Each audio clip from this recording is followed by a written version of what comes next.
সিন্দুর 0.2 তার আপনার মিটিং এখন চলছে। এখন আমি সকালে একটু ভুল করেছিলাম, অল পার্টি মিটিংসটা গতকালকে হয়ে গিয়েছে, আমি ভুল করে বলেছিলাম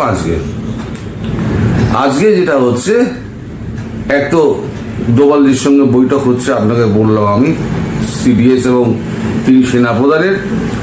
এদিকে সিসিএস এর বৈঠক চলছে নরেন্দ্র মোদীর অফিসে। সেখানে ঠিক হবে যে সিন্দুর 0.2 কবে স্টার্ট হবে এবং কি করে তার প্ল্যান অফ অ্যাকশন সমস্ত ঠিক করা হবে। সে খবরটা আস্তে আস্তে রাত্রির হয়ে যাবে, ওটা আমি 9টার ভিডিওতে বলবো। এখন বলেছিলাম আমি বাংলাদেশের খবর বলবো। বাংলাদেশের মুমিনরা তারা খুব অপপ্রচার করে বেড়াচ্ছে, সব পাকিস্তান মন্ত্রী হয়েছে তো ভীষণ অপপ্রচার করছে। হ্যাঁ, তারা লাফাচ্ছে, লাফাক, পাকিস্তান তো লাফিয়েছিল, গজনবী, ঘড়ি সব মিসাইল দেখিয়েছিল না, মনে নেই আপনাদের? যেসব মিসাইল ফিসাইল তো সব এখন পশ্চাৎ দেশে চলে গিয়েছে। এখন বাংলাদেশের কথায় আসি, সে কথায় ফিরব রাত্রি 9টায়। এখন চিকেন নেকের জন্য বিশেষ নিরাপত্তা ব্যবস্থা নেওয়া হচ্ছে। এই খবরটা আমি 4 মাস আগে থেকে বলে যাচ্ছি। হয় কি, আমার এই দীর্ঘ জীবনের সাংবাদিকতা জীবনে অনেকটা সময় আমি সাউথ ব্লক আর নর্থ ব্লকে কাটিয়েছি। সেখানে যে সমস্ত আলোচনা হয়, ক্ষুদ্র ক্ষুদ্র অংশ আমার কানে আসে, সেগুলোকে জোড়াতালি মেরে আমি একটা কনক্লুশনে আসার চেষ্টা করি। সেখান থেকে খবরগুলো বলি, আগাম বলি বলে 3-4 মাস আগাম বলি বলে এরা মনে করে আমি বোধহয় ঢপ মারছি, চাপাবাজি করছি, গুজব বলছি। পরে আবার সেগুলো প্রমাণিত হয়। তো এতদিন আমি যেটা বলে আসছিলাম, চিকেন নেকে রাস্তা তৈরি হচ্ছে, এখানে সব ক্ষেপণাস্ত্র সব পৌঁছে গেছে, S-400 পিনাকা পৌঁছে গেছে, তো তখন সবাই খুব হেসেছিল। ওই যত কমেন্টে যত লেখা হয় গুজব বাজ অমুক তমুক এই সমস্ত তো যথারীতি লেখা হয়েছে। এবার সরকারিভাবে প্রকাশ করা হয়েছে গতকালকে, সেটা আজকে কাগজেও বেরিয়ে গেছে। এবার কাগজ কি লিখছে আমি আর চিকেন নেকের নিরাপত্তার জন্য ক্ষেপণাস্ত্র ব্যবস্থা, বহুদিন আগে বলেছেন, 4 মাস আগে। S-400 পিনাকা সব ওখানে আকাশ প্রকাশ সব জড়ো করা হয়েছে। তো ওগুলো খেলনা দেখানোর জন্য, চিকেন নেক খেলনা দেখানোর জন্য লেখা হয়েছে। এই আমি কাগজটা, এই রিপোর্টটা কিন্তু পুরোটা পড়ে শোনাতে হবে আমাদের বাংলাদেশি মুমিন ভাইদের জন্য। এই হচ্ছে রিপোর্ট, চিকেন নেকে এই হচ্ছে রিপোর্ট, আমি পড়ছি। সাম্প্রতিক আবহে বাংলাদেশের চীন, ভুটান, নেপাল সীমান্ত ঘেরা এই রাজ্যে চিকেন স্নেককে সুরক্ষিত রাখতে প্রস্তুতিতে ত্রুটি রাখছে না ভারতীয় সেনাবাহিনী সূত্রের দাবি, ভারতের মূল ভূখণ্ডের সঙ্গে উত্তর পূর্ব ভারতকে জুড়ে রাখার প্রায় 22.5 কিলোমিটার দীর্ঘ শিলিগুড়ি করিডোর বা চিকেন স্নেকের এলাকার নিরাপত্তার খাতিরে রাখা হয়েছে মাটি থেকে আকাশ ব্যবহারযোগ্য ক্ষেপণাস্ত্র surface two air missile Sam উৎক্ষেপণ ব্যবস্থা। স্বরাষ্ট্র মন্ত্রক, প্রতিরক্ষা মন্ত্রকের কাছে থাকা তথ্যের ভিত্তিতে রাশিয়ার তৈরি ওই স্যাম সেখানে রয়েছে সাইট। সেখান থেকে প্রায় 400 কিলোমিটার পাল্লার ক্ষেপণাস্ত্র দিয়ে যুদ্ধবিমান, হেলিকপ্টার এবং ড্রোন আকাশে ধ্বংস করা সম্ভব। প্রয়োজন ভিত্তিতে তা উন্নত সরানো যেতে পারে। বায়ুসেনার সঙ্গে সমন্বয়ে সেনাবাহিনী কর্তারা সেটি নিয়ন্ত্রণ করছেন। বাংলাদেশ এবং চীন থেকে চিকেন স্নেকের ওপর নজরদারি বেড়েছে এমন তথ্য মেলায় এই সিদ্ধান্ত নেওয়া হয়েছে। ভারতীয় সেনার 33 নম্বর কোর, আগেও বলেছিলাম ওখানে পৌঁছে সুগনা থেকে গিয়ে 33 উত্তরবঙ্গ এবং সিকিমের দায়িত্বে রয়েছে। ভারত সেনাবাহিনীর দপ্তর সুগনায় সম্প্রতি একটি সমন্বয় বৈঠক হয়েছে। সেনার শীর্ষ কর্তার কথায় চীন তো ছিলই, বাংলাদেশের থেকেও কিছু নজরদারির খবর আসছে, তাতে আকাশপথে নিরাপত্তা নিশ্চিত করা ছিল জরুরি। এই ক্ষেপণাস্ত্র ব্যবস্থা তাই তৈরি করা হয়েছে। ভারতীয় সেনা গোটা এলাকা সুরক্ষিত করে রেখেছে। সেনা সূত্রের খবর, দেশের পাকিস্তান এবং চীন সীমান্ত লাগোয়া একাধিক এলাকায় এই ধরনের মোবাইল সাইট করা হয়েছে। যখন সীমান্ত শান্তির বাতাবরণ পিস পিরিয়ড থাকে তখন সেগুলি বিভিন্ন এলাকায় মোতায়েন করা থাকে, কিন্তু সীমান্ত পারে সাম্প্রতিক মোতায়েনের খবর মেলায় বর্তমানে সেখানে সাইট রয়েছে উত্তরবঙ্গে। সেনাবাহিনী সূত্রের দাবি, সম্প্রতি মেঘালয় থেকে এ রাজ্যের জলপাইগুড়ি সীমান্ত অবধি বাংলাদেশের দিক থেকে আধুনিক ড্রোন ব্যবহার করে নজরদারি খবর রয়েছে। বাংলাদেশের লালমনিরহাট এলাকায় নতুন এয়ারফিল্ড গড়া হয়েছে, সেখানে চীনের সামরিক বিমান নামার খবর মিলেছে। সিকিম লাগোয়া চীনের দিক থেকে হিমালয়ের উঁচু এলাকায় অত্যাধুনিক ড্রোন ব্যবহার করে নজরদারি। ডোকলাম মালভূমির কাছে উঁচু পাহাড়ের রাস্তায় ইয়ালুজাংবু এবং ব্রহ্মপুত্রের ওপরে সীমান্ত ঘেঁষা সেতু, চুম্বি উপত্যকার সেতু, রাস্তা, নাতুলা ওপারে রাস্তা, পাহাড় কেটে রাস্তা এবং সিকিম লাগোয়া সীমান্ত পারে প্রচুর বসতি করা হয়েছে বলেও আমি এই খবর। এইটা কিন্তু আমি বলেছিলাম রাস্তাঘাট পর কমপ্লিট হয়ে গিয়েছে। বাংলাদেশি জঙ্গি সংগঠন আনসারুল্লাহ বাংলা টিম রাজ্যের স্লিপার সেল তৈরি করেছিল। সেনা গোয়েন্দাদের দাবি, তাদের মতলব ছিল গোপনে সংগঠন বাড়ানো এবং শিলিগুড়ি লাগোয়া চিকেন স্নেকের নাশকতা চালানো। দেশের শেখ হাসিনা সরকারের পতনের পরে একাধিক মৌলবাদী নেতা চিকেন স্নেকের নিশানা করা বা সেই সুবাদে উত্তর পূর্ব ভারতের 7 রাজ্যকে দখল করার হুমকি দিয়েছে। এমন পরিস্থিতিতে ঝুঁকি নেয়নি সেনাবাহিনী। জলপাইগুড়ির জয়েশ এলাকায় তৈরি করা হয়েছে অস্থায়ী সেনা ছাউনি, সেখান থেকে নজরদারির পাশাপাশি কেন্দ্রীয় অনুমোদনে উত্তরবঙ্গের কৌশলগতভাবে গুরুত্বপূর্ণ জায়গায় ক্ষেপণাস্ত্র ব্যবস্থার আয়োজন করা হয়েছে। এবার বুঝতে পারছেন 4 মাস আগে যেটা আমি বলেছিলাম, এই যে আকাশ ফাকাশ পিনাকা সব S-400 সব নিয়ে গিয়ে ওখানে মোতায়েন করা আছে, ওগুলো দেখানোর জন্য নয়।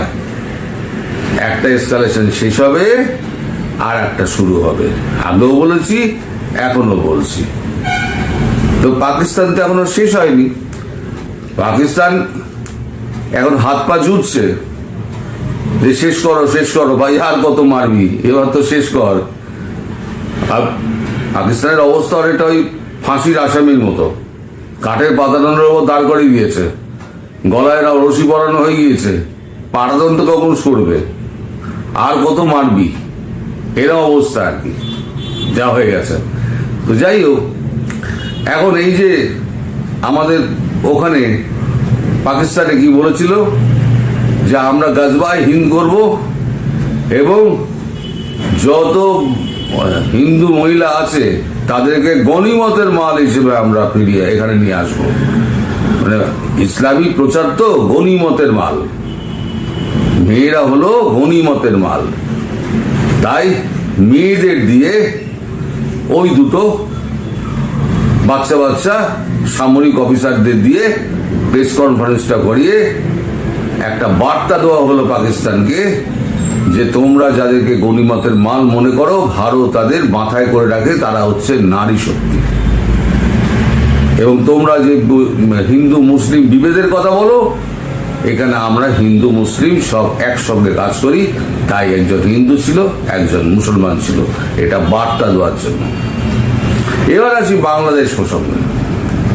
এই যে বাংলাদেশে না, ওইটা যেন অপারেশন সিন্দুর নাম হয়েছে, আমার একটা আন্দাজ, খাটতেও পারে না খাটতেও পারে, এই অপারেশনের নাম দেওয়া হবে অপারেশন নারী শক্তি। যে মেয়েদের তোমরা দাবিয়ে রাখছো, যে মেয়েদের তোমরা ধর্ষণ করেছো, বাংলাদেশের হিন্দু গৃহবধূ থেকে আরম্ভ করে ক্লাস 6-7 পড়া মেয়েদের তুলে নিয়ে গিয়ে ধর্মান্ত করেছো, ধর্ষণ করেছো, গাছে ঝুলিয়ে দিয়েছো, ডোবায় ফেলে দিয়েছো হত্যা করে। তোমরা কি করনি? পয়সা হিসেব করে নেওয়া হবে। Doctor Yunus, don't afraid, he will be take care by our Indian force. They will be take care, well maintain care. आप घबराइए मत। आप पूछो क्यों, কেন? তার কারণ হচ্ছে আপনি প্রথমে কি বলেছিলেন, আমি তো কিছুই জানি না, ছাত্ররা আমায় ফোন করলো, আমি তখন স্পেনে ছিলাম হসপিটালে, আমি কিছুই জানি না। পরে গিয়ে আপনি বিল ক্লিনটনের একটা ফাউন্ডেশনের সবাই আপনি কি বললেন যে আমি এটা ছিল মেটিকুলাস প্ল্যান, সেই প্ল্যানের পুরোটাই আপনার করা, এবং আপনি মানে সরকার প্রধান হয়ে আপনি তো জিভ লক করছিল, ওগুলো তো নাটক, দেখাতে হবে।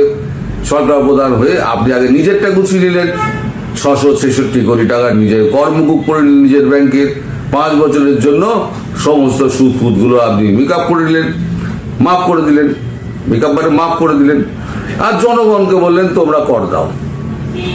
অদ্ভুত আপনার হিসেব। তারপর আপনি কি করলেন যে ভারতের বিরুদ্ধে যে বিষোদগার আপনি নেমেই করেছিলেন বাংলাদেশের মাটিতে পা দিয়ে ঢাকা বিমানবন্দরে। এবার আপনি কি করলেন, সমস্ত আনসার বাংলা টিমের যত বন্দী ছিল কারাগারে সবাইকে আপনি ছেড়ে দিলেন ভারতবর্ষের ওপরে আক্রমণ করার জন্য। আরো আছে, আরো অনেক কিছু আছে। আপনি তো চোর ছ্যাচর বদমাইশ তো বটেই, আপনার মতো 2 নম্বর ছ্যাচর খুব কম আছে পৃথিবীতে। নোবেল কি করে পেয়েছে সেটা তো আস্তে আস্তে খবর পাওয়া যাচ্ছে নোবেল কি করে পেয়েছে। এখন এই যে আমাদের পহেলগাঁওয়ে যে হামলা হলো, সেই হামলার পরে কিন্তু 3 দিন সময় লেগে গিয়েছিল ওনার এই প্রতিক্রিয়া জানাতে, কারণ পাকিস্তান বড় ভাই করেছে, কি প্রতিক্রিয়া জানাবে বুঝতে পারছে না। 3 দিন সময় লেগে গেল 4 লাইনের প্রতিক্রিয়া জানাতে। অথচ গতকাল যখন পাকিস্তানকে যখন মারলো, মার মার মার মার করে বাপ বাপ বলছে যখন পাকিস্তান, তখনই সঙ্গে সঙ্গে মোহাম্মদ ইউনূস একটা স্টেটমেন্ট দিয়ে দিলেন। সেটাও আমার কাগজে বেরিয়েছে, সেটা আমি আপনাদের একটুখানি পড়ে শোনাই সেই স্টেটমেন্টটা। দুপক্ষকে সংযত থাকতে বলেছে উদ্বিগ্ন বাংলাদেশ। ও উদ্বিগ্ন, দুপক্ষকে সংযত থাকতে বলেছে। গতকাল হয়েছে, গতকালই ভাষণ দিয়ে দিয়েছে। বড় ভাইকে মারছে না, খুব ব্যথা লাগছে, খুব ব্যথা লাগছে। আরে নিজের পিঠ সামলান, আপনার পিঠেও পড়বে। আচ্ছা কি লিখছে, ভারত পাকিস্তান সামরিক সংঘাতে উদ্বিগ্ন বাংলাদেশ। সে দেশের অন্তর্বর্তী সরকার থেকে রাজনৈতিক দলগুলি কার্যত একই সুরে বলছে বিবাদমান 2 প্রতিবেশী রাষ্ট্রকে আরো সংযত হতে হবে, তা না হলে আঞ্চলিক শান্তি ও স্থিতিশীলতা নষ্ট হবে। ভারতের অভিযানের পর থেকে উত্তেজনা বাড়ছে 2 রাষ্ট্রের মধ্যে। এই আবহে আজ বিবৃতি দিয়ে উভয় পক্ষকে সংযম প্রদর্শনের আবেদন জানিয়েছেন বাংলাদেশের অন্তর্বর্তী সরকার। সেই দেশের বিদেশ মন্ত্রণালয় এক বিবৃতিতে বলেছে উভয় দেশ যেন শান্ত সংযম প্রদর্শন করে, পরিস্থিতি আরো খারাপ হতে পারে, এমন পদক্ষেপ থেকে বিরত থাকার আহ্বান জানায় বাংলাদেশ। ঢাকা আশা করে আঞ্চলিক শান্তি ও স্থিতিশীলতা লক্ষ্যে কূটনৈতিক প্রচেষ্টার মাধ্যমে উত্তেজনা প্রশমিত হবে। তারপর আরো অনেক কিছু লিখেছে। এই কে পড়বে এগুলো? এই ঢপের চপকে যাদের নিজের দেশটার 12টা বাজিয়ে দিয়েছিস, নিজের দেশে প্রকাশ্যে চুরি ছিনতাই রাহাজানি খুন হয়ে যাচ্ছে, তুই অন্য রাষ্ট্রের ব্যাপারে মাথা গলাচ্ছিস। মোহাম্মদ ইউনূস, তুই জানিস না তোর কি হবে, তোকে 1 ফোঁটা কিন্তু ছাড়বে না। আর এই যে আমি বলছি না, আন্দাজ যেটা করছি, অপারেশন হবে নারী শক্তি, এইটা মেয়েদের কাজে লাগাবে। এয়ারফোর্স থাকবে মেয়ে, পুরুষও থাকবে, লিড করবে মেয়েরা। এই আর্মিতে মেয়েরা থাকবে, নেভিতেও মেয়েরা থাকবে। মেয়েরা এই আপনাদের মতো এই ছোট একটা ওই মুড়ির মতো দেশ কচলে ধুয়ে শেষ করে দেবে। যে মেয়েদের আপনারা পায়ের তলায় পিষে মারার চেষ্টা করেন না, সেই মেয়েরা আপনাদের পায়ের তলায় পিষে মারবে। আর আপনি ওয়েট করুন, আপনার গলায় পাট্টা জড়িয়ে যদি না টেবিলের ওপর তুলে নাচ বেরি বুলবুল করিয়েছে, মানে ভারতবর্ষ যদি করিয়েছেন মোদিজি, তাহলে আমার নামে কুত্তা বসবেন। আপনার গলায় পাট্টা পড়াবে, পাট্টা পরিয়ে আবার বলছি ওই টেবিলের ওপর তুলে বলবেন নাচ বেরি বুলবুল। আর আপনাকে কিন্তু ঠুমকা নাচতে হবে ওই নেংটি পরে, যেটা আপনি পড়ে থাকেন, নইলে পরে এদিক ওদিক হয়ে যাবে, আপনাকে করতে হবে। আর এখনো বলছি, মোদিজি যেটা বলেন, তিনি যখন বলেছেন বাংলাদেশের শেখ হাসিনাকে প্রধানমন্ত্রী হিসেবেই তিনি ফিরিয়ে দেবেন, তাহলে জেনে রাখুন প্রধানমন্ত্রী হিসেবেই তিনি ফিরবেন। আর আপনার অবস্থা হবে ভারতবর্ষে এসে জেলের কুঠুরিতে, তারপর শেখ হাসিনা প্রধানমন্ত্রী হলে আপনাকে এক্সট্রা রাইট করা হবে এই সমস্ত যুদ্ধ অপরাধের জন্য। সমস্ত যুদ্ধ অপরাধের জন্য আপনি শেষ বয়সে কাঠগড়ায় উঠবেন এবং আপনার ফাঁসি নিশ্চিত। সুতরাং ডক্টর ইউনূস বলুন জয় হিন্দ, বন্দে মাতারাম। বাংলাদেশের জয়রা বলার সময় পাবেন না, আপনি আমেরিকা যাওয়ার আর সময় পাবেন না, তার আগেই আপনার সমস্ত ব্যবস্থা ভারত করে নেবে। এখন শুধু পাকিস্তানের ম্যাটারটা সামনে নিই, তারপরে দেখবেন বাংলাদেশের কিরাম তবলা খোল একসঙ্গে বাজানো হয়। শুধু ওয়েট করুন, আমি শুধু বলবো ওয়েট করুন। আর আওয়ামী লীগ আপনারা একদম দুশ্চিন্তা করবেন না, আপনাদের সুসময় আসছে। এই বাংলাদেশের এই যে মুমিনরা, এদের ওই শিক্ষার সঙ্গে বুদ্ধি, বই আর বুদ্ধির মধ্যে তফাৎ হচ্ছে মাটি থেকে মঙ্গল গ্রহের যা দূরত্ব তাই।